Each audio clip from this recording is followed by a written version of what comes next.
Você já colocou alguma animação antiga pra assistir e pensou: cara, isso aqui tem alguma coisa diferente? Não é só a história, não é só a trilha sonora, é o movimento. Os personagens pareciam mais elásticos, mais expressivos. Os cenários pareciam respirar. Enquanto isso você pega uma animação atual e, sim, é lindo, mas comparado às animações antigas eles ficam devendo demais. Sei lá, parece controlado demais. Por isso hoje a gente vai bater um papo sobre o porquê das animações antigas parecerem mais vivas que as animações atuais. Vamos lá.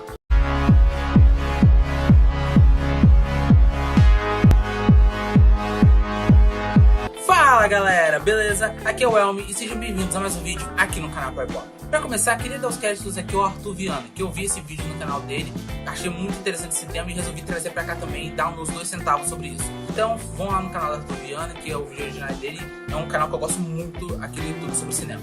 Agora sim, vamos começar o vídeo. Vamos lá, quando falamos de clássicos como Branca de Neve, ou os curtas dos Looney Tunes feitos pela Warner, ou até os episódios clássicos de Tom e Jerry, estamos falando de um processo quase artesanal. Cada segundo da animação tradicional tinha 24 quadros por segundo, ou seja, 24 desenhos diferentes. Agora imagine uma cena de um personagem correndo por 10 segundos. São tipo 240 desenhos, cada um feito à mão. Não tinha Ctrl Z, se errou vai ter que desenhar tudo de novo. Isso criava umas micro variações no traço. A linha não era perfeitamente estável, a tinta não era idêntica em todos os quadros e o contorno vibrava levemente. E esse erro humano gerava uma energia visual. É como ver uma pintura a óleo em movimento. Ela não é reta, ela tem textura e relevo. E nos desenhos antigos era isso, só que em movimento. Os animadores antigos entendiam uma coisa muito especial, que realismo não é fotocopiar a realidade, é transmitir a sensação de realidade. E para isso eles usavam o exagero. Quando o Tom, por exemplo, levava uma pancada, ele não simplesmente caía no chão. Ele se contorcia, virava sanfona, esticava igual borracha. E esse é o princípio de squash e stretch, ou comprimir e esticar, que é um dos 12 princípios da animação, onde você comprime e estica os personagens dando essa sensação de movimento e criar essa ilusão de flexibilidade e volume. O corpo achata quando sofre impacto, estica quando acelera, e nos desenhos clássicos isso é levado ao extremo. Hoje os desenhos são muito mais contidos, principalmente aqueles feitos com rigs digitais. Os personagens só viram bonecos digitais dentro de um software. Ele tem pontos de articulação, tem limites.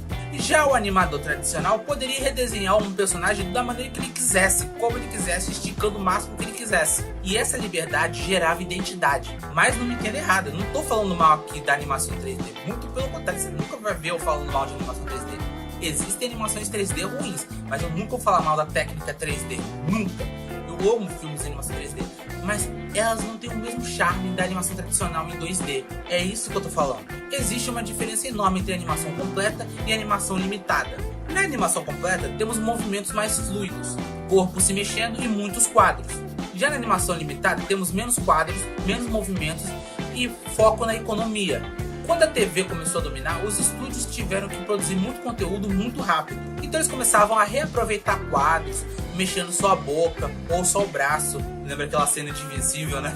Mas mesmo assim, muitos clássicos conseguiam existir ainda, porque o timing era muito bem pensado. Hoje os PCs conseguem renderizar mundos inteiros em 3D, mas ironicamente esse excesso de controle deixa tudo controlado demais. E quando tudo é preciso demais, perde aquela vibe orgânica que tinha na animação tradicional. Os desenhos antigos tinham uma textura real. O fundo era pintado em aquarela, os personagens eram pintados em acetato e tudo era fotografado em película. Isso significa que você tinha o grão do filme, variação de luz, pequenas manchas ali no filme. Quando você assiste Pinóquio ou Bambi, você sente a profundidade mesmo sendo uma animação 2D. Hoje no digital é tudo limpo, as cores são perfeitas, sem ruído, sem variação.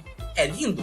Muito, é muito bonito. Mas perde aquela coisa de uma coisa artesanal, feita à mão, sabe? Porque o nosso cérebro associa textura à realidade. Na época, a Disney usava uma máquina chamada câmera multiplano, inventada pela própria Disney, inclusive. Que consistia basicamente em, eles faziam vários quadros em camadas físicas do cenário, que eram colocados em diferentes níveis para você ter uma sensação de profundidade. E nisso a câmera se movia entre essas camadas. E isso dava uma sensação real de movimento. Hoje é mais fácil criar a sensação de paralaxe no PC. Mas naquela época, cada movimento era pensado milimetricamente. Nada era automatizado, tudo era uma decisão artística, e decisão artística deixa uma marca. Antigamente, um curta de animação poderia levar meses de refinamento. Lembrando que antigamente os curtas de animação passavam no cinema, não na TV. Hoje o streaming exige volume, temporadas inteiras saem em tempo recorde. Invencível.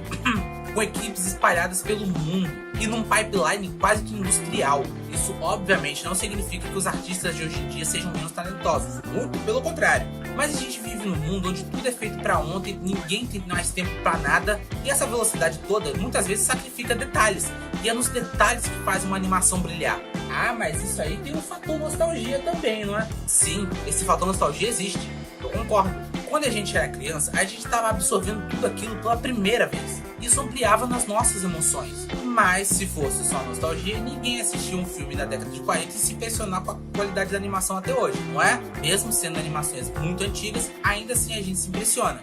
Porque a qualidade da animação na época já era muito boa. Então a nostalgia é só um tempero, não é prato principal não. E concluindo tudo isso que eu disse, as animações antigas pareciam mais vivas porque tinham falhas humanas. Tinham aquele exagero físico sem limites que a animação 2D dá. Tinham uma textura real, um refinamento que a gente não vê muito hoje em dia. E desenhos feitos à mão, não digitalmente. Não é que as novas animações sejam sem vida, não é isso. Só são linguagens completamente diferentes. Enquanto na animação 2D é praticamente uma pintura em movimento, enquanto na animação 3D é uma coisa bem digital em alta definição. O que não é ruim, são só linguagens diferentes. Mas talvez a gente sinta aquela falta de ver aquele traço do artista brilhando em tela. E se vocês repararem, a gente está tendo até um movimento contrário. Porque durante anos a gente buscou na animação 3D um realismo absurdo e inimaginável. Hoje a gente alcançou esse realismo e agora a gente está tendo um movimento contrário. Veja Gato de Botas 2, Aranha Verso, Arcane, Família Mídia, Guerreiras do K-pop. Agora estão fazendo um caminho contrário. Agora não, desenho tem que ter aparência de desenho. Para com essa coisa de realismo. E é isso que a gente tá vendo uma coisa muito interessante nascer. Essa nova revolução do 3D, que eu acho muito interessante. E foi isso, você concorda comigo? Discorda de mim? Comenta aqui embaixo qual a sua opinião sobre esse vídeo e sobre esse assunto, sobre animação. Eu ficando por aqui, na tela vai ter 2 vídeos para vocês escolherem qual o próximo vídeo que você vai assistir aqui no canal. Eu sou o Elmer e até a próxima, galera!